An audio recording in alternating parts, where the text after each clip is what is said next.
Hello everyone. In today's video, I'm going to talk about primitive types in C++. Primitive types in C++ are the basic built-in data types: integer, double, float, Boolean, and character types. They're the smallest building blocks for storing data in C++. Integer is a type that stores whole number. Syntax is simple. First we need what's the type of variable, then variable name, and then value of variable.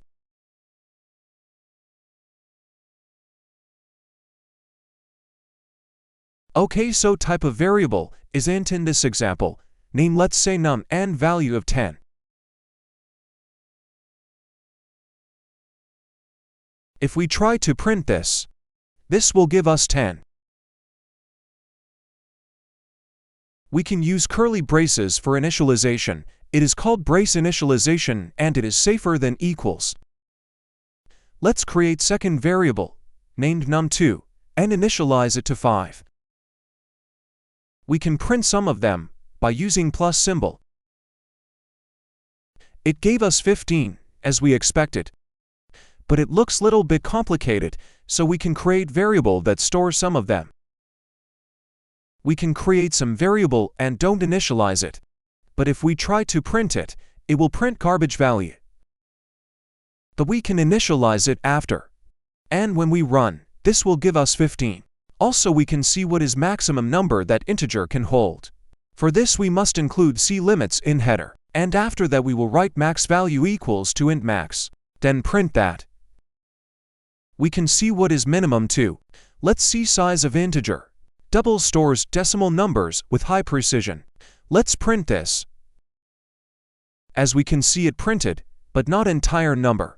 Let's type pi number in double, and print it. It prints but not entire number. If we want to print entire number, first we should include iomanip in header.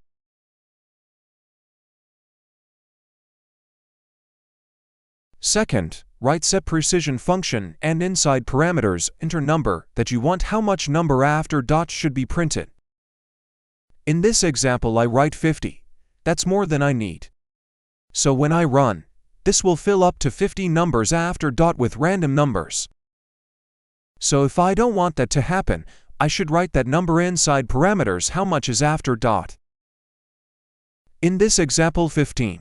And it is important to write fixed before set precision. It controls numbers after dot. Without fixed it will print total of 15 numbers. You can see example on the screen. As we can see it printed what we expected. Now let's see size of double.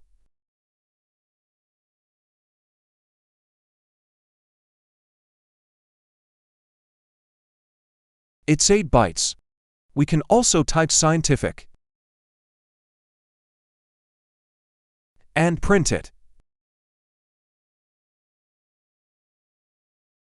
Next is float.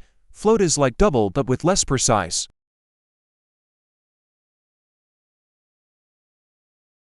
There is not much to talk about float. If you know double, you know float too. Now let's see size of float. It's 4 bytes, less than double. A Boolean is a data type that can only have two possible values, true or false. It's mainly used for decisions, like telling your program yes or no. In this example, I am saying, if user is student and initialize it to true, so that means yes. But if we want to check if he is really student or not, we need to use if statement, but we don't know it, so I will teach you in future. It prints 1, that means it's true. But if we want to print true, we should write bool alpha. It transforms Boolean into alphabet. And we can see it prints true now. When it's false it prints 0, with bool alpha false.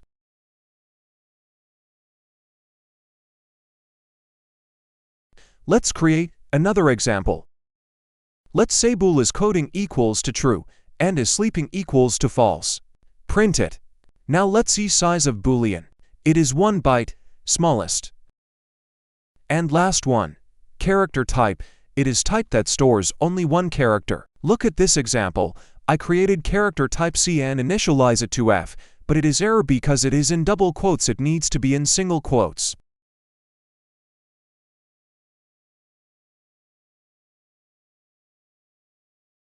Now when we run it will be clean output. In this example, I created $sign and printed. Let's see size of character. It's 1 byte. Okay, that was for this video. Like and subscribe for more videos. Bye.